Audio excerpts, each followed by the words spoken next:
I'm so excited to be back on Sparks for Seconds. Such a great program, great spreading of Torah.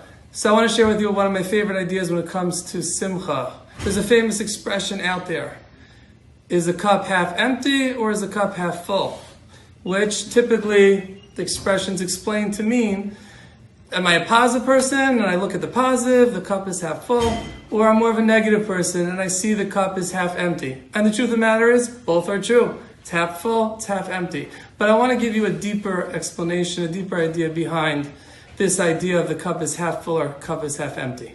Imagine I go to Starbucks and I give them a few dollars for a coffee, and on my way out of the store I notice that the cup is missing some of the liquid. It's not full to the top. So I come back and say, what's going on here? My cup is half empty.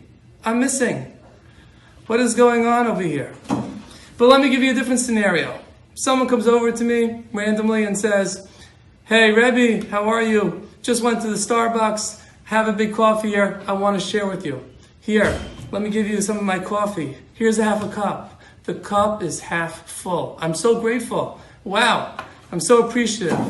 Simcha and our view of life depends on our starting point. If we take everything for granted, all the gifts Hashem has given us, and we don't appreciate it and we just expect everything should be coming to us, then our life is half empty. We're always unsatisfied. We will not have simcha. However, if we understand nothing is coming to us, everything HaKadosh Baruch Hu gives us is a gift, then our lives are half full. Everything we see we're so grateful for the gifts that HaKadosh Baruch Hu gives us. Let us focus at this time, Ezo Asher Sameach Bechalko, appreciate every single gift that HaKadosh Baruch Hu gives us, and we will be very happy people.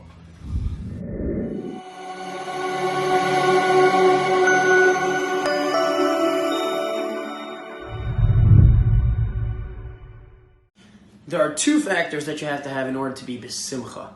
Number one is that you have to work hard. Every person in this world is a man on a mission. You have a mission, and if you're not doing your mission, you're not going to feel good. If you're working hard towards your mission, what you're supposed to be doing in this world, you will start to feel this emotion of happiness. Okay, so you have to be working and working hard because you're a man on a mission in order to have simcha. But you could be working hard, you could be doing everything that you're supposed to be doing, and you could still not be besimcha. You know why? Because you need condition number two. You have to be misameach becholkai. You have to celebrate. You have to appreciate what you have. And without that, it's all nothing. You're not going to be able to feel any simcha. The best mashal I have for you is Eschatosi ani mazkir ayoim. When I was a little boy, unfortunately, I was watching a cartoon, and there was a cat with a huge smile, and the camera was zoomed into his face, and he found this a coop with a bunch of chiclets. And he's grabbing all the chiclets with a huge smile. He's going to eat all of them, and he's putting them into a bag. And the camera pans down, and you see at the bottom of the bag, there's a little mouse. You know, the mouse that always outsmarts the cat. And he takes the scissors, and he cuts the bottom of the bag. And as each chiclet's being placed into the bag, it's falling right through the bag into the hands of the mouse, who's taking it with a huge smile and passing it to his chavirim. And the cat leaves with the bag. He thinks he has tons of chiclets he's going to eat. He has nothing. That's the best mashal. You could have tons. You could work tons in your life. You could work so hard. You could get tons and tons of mitzvah, and you're gathering all of your mitzvahs, and you're working hard, and it could all fall through the bottom if you have a hole on the bottom of your bag. If you're not misameach bechalkai, if you don't appreciate what you have, you're not able to contain all the mitzvahs that you have. You're not able to appreciate them. You have no simcha. So it's very important for a person to be working hard, but then to celebrate and appreciate. Wow, I did amazing today. Wow, I did a good job. To appreciate what you have. Who's a rich person? Someone who's misameach bechalka. He has no hole at the bottom of his bed. He contains everything, and he appreciates what he has, and nothing falls to the bottom. So everybody should be zeicha to have simcha. Thank you. Sparks in seconds.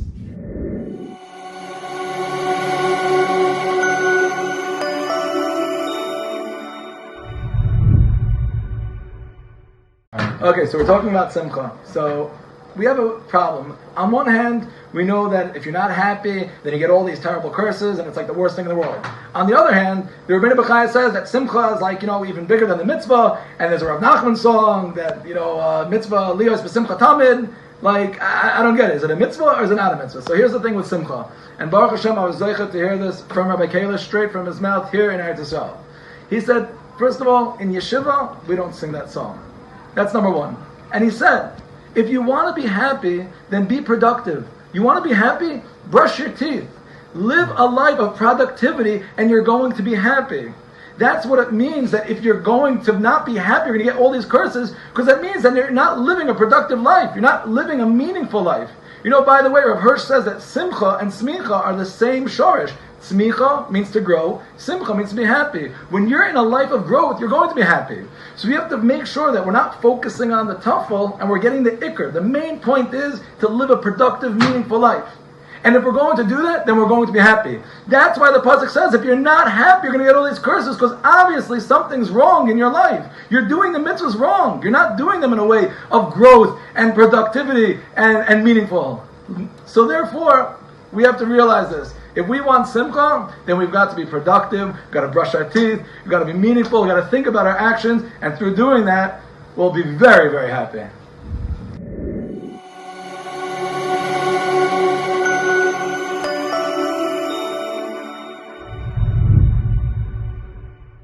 So we'll try to spark this out in hopefully 200 seconds or less. There are many different paths to Avodas Hashem, and in trying to find a proper way of serving Hashem, naturally we all want to do the way that would most be encouraging to Simcha, to bring us to joy, Tachas Asher Lo Avadta, as Hashem Lokechem B'Simcha, B'Tuv Leva. So naturally Simcha is a very important component. If we look in Chazal, I heard an interpretation of a famous Chazal once from the Blue Ridge Rabbi. I only heard it once. He may have said it more than once. But where Chazal expound, there's a chi of the Gemara Menachos. Tanya Hayi Rabbi Meir Omer Chayev Adam Levarich Meir Brachos B'Chol Yom Shenemer V'At Yisrael Ma Hashem L'Kecha Sheil Me'imach. A Jew is obligated to say 100 brachos a day. It's not an option. It's not a nice suggestion. It's a chiyuv, which is brought in Shulchan Aruch and Siman Mem Vav. There's an obligation to say 100 brachos a day. Based on what pasuk? V'At Yisrael Ma Hashem L'Kecha Sheil Me'imach. What is Hashem asking from you already? And Rashi explains, Kari Me'ah, the word Ma, you just add one aleph, it's almost the word Me'ah. Cute, isn't it? Isn't that cute, Morty? That the word Ma could almost be read Me'ah. It's basically the same word. So what does Hashem want? He only wants 100. And the Blue Ridge Rav explained, I think, something that really could bring us to a career of happiness, as Victor Miller would put it. Because what is Hashem asking you? There's so many things, there's so many different ways that people are searching to serve Hashem. They go fly across the world and they go try to do different segulas and different things. Everyone's searching to find Hashem in the easiest way, or in the best way, or in the most sublime way, or the most holy way. And Chazal tell us the easiest way, the easiest path to Yirah Shemayim. Ma Hashem Lokecha Sheil Me'imach. What does he want already? Me'ah. Appreciate, to say Baruch Ata. If you have clothing and you see, appreciate the fact that Hashem dressed you in clothing. Appreciate 100 times a day. Say Baruch Ata. And even in Shemon Esrei, when you're asking for different things, to appreciate that Hashem is a Reifei Chol Bas, to appreciate Hashem is a Reifei Cholim. He's a Reifei Choyle Ama Yisrael. To appreciate Mevarech Hashanim. He blesses our ears. There's so many things that we have countless blessings, millions of blessings that we're showered with daily, that if we appreciate it, just thank Hashem. Ma Hashem Sheil Me'imach Kiyim Liyira. The easiest path to Yirah Shemayim is to express appreciation for the blessings that you have. If you don't notice them, naturally you can't appreciate it. But that's what Chazal are extolling over here. What Hashem wants is to appreciate the blessings that you have. As Victor Miller would say, there's an incredible happiness. The simplest things that we have water to drink, that we have food to eat, and air to breathe, and a heart that pumps blood daily is such a happiness. To appreciate Hashem's blessing can translate into a career of happiness. Let us be zeicha to appreciate the blessings, and we'll come to a life of a career of happiness in Avodas Hashem.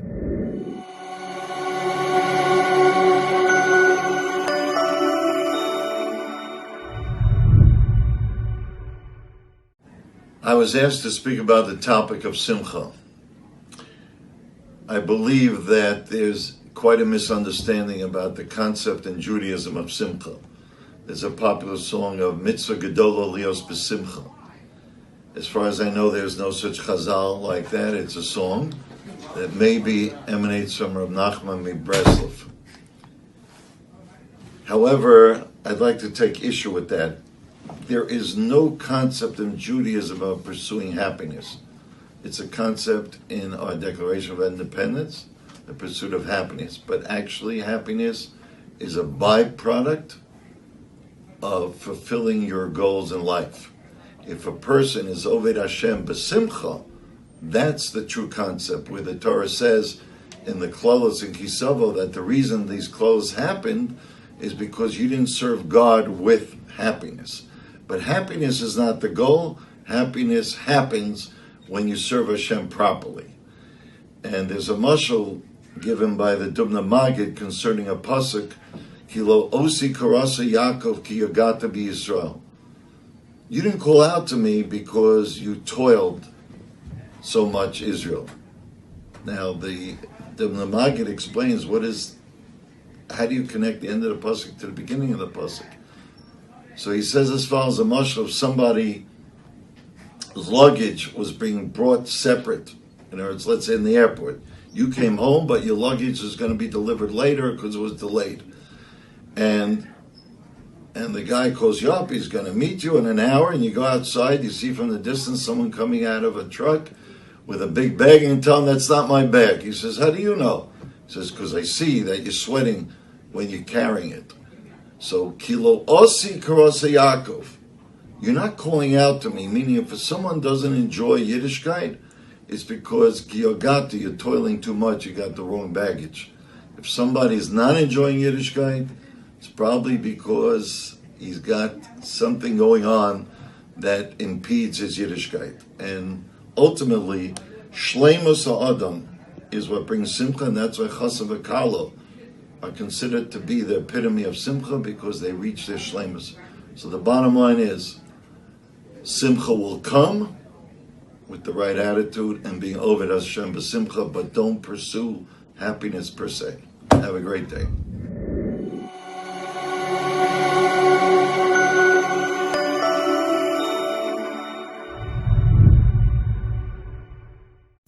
So you come home from work and you're tired, you're hungry, you're just not interested, and your spouse greets you with, Shmerul needs help doing his homework, and Chayla needs a bath, and Laser doesn't want to eat dinner, and by the way, the garbage needs to be taken out, and also the cars need to be moved to the other side of the street because there's street cleaning tomorrow. And you're just not interested. What do you do about that? How do you get it right when you don't have the energy to just do the right thing? You're in the middle of davening, and you think you're about to finish davening because you feel like you can't do any more, and you discover that you're only up to Baruch Sha'amar. What do you do then? Our sages tell us that Simcha, that joy, has an incredible characteristic. It's porates geder. It breaks through boundaries. Joy brings us beyond our limitations. There was this lifeguard who comes down to the beach and he sees someone out in the distance who is drowning, and he realizes there's no way that he's going to be able to help this person. He's too far out. So instead of trying and jumping in the water, he screams out, "Give out grus to Leviathan, send regards to Leviathan." The man smiles, and he gets the energy, and he swims to shore. In chapter 26 in Tanya, the Alter Rebbe writes that in the battle between the godly soul and the animal soul, there is a similarity to a battle of two opponents, where one may be stronger and larger than the other, but the smaller, weaker guy could win the battle if he has alacrity. Alacrity is key in victory. But how do you get alacrity? Alacrity comes from simcha, upsichas alev, from joy and having an open heart. But where does the joy come from? There is an incredible teaching of Rabbeinu Bechaya on this week's Torah portion. Aaron HaKohen didn't feel that his contribution of lighting the menorah was significant. So Hashem told him, on the contrary, yours is the most significant. The Midrash Tanchuma explains the exchange between God and Aaron HaKohen. A king told someone, I'm going to come for dinner. The guy prepares the best dinner he could possibly prepare. The king is coming. But when the king arrives with his whole entourage, the guy realizes there's nothing he could do that would be something that the king's dogs would find appealing. But the king comes to his house, and the king says, what's with dinner? And he tells the king, what can I offer your majesty? And the king says, it doesn't matter. I love you, and I want something from your table. Similarly, when God commanded Aaron to light the menorah, Aaron felt terrible. Why? God has the sun and the moon and the stars and gives light to the whole world. What would he need the light of Aaron HaKohen? Why would he need the menorah? But yet God says, no, I love you and I want your light. As the Alter Rebbe writes in chapter 33 in Tanya, that a Jew should always rejoice. Because when you do what God wants you to do in your corner of the world, you are creating a home for God. And God rejoices in the home that you're creating for him. And it could be that last bag of garbage that you're throwing out tonight could tip the scale and bring Mashiach to the entire world. Have a wonderful day.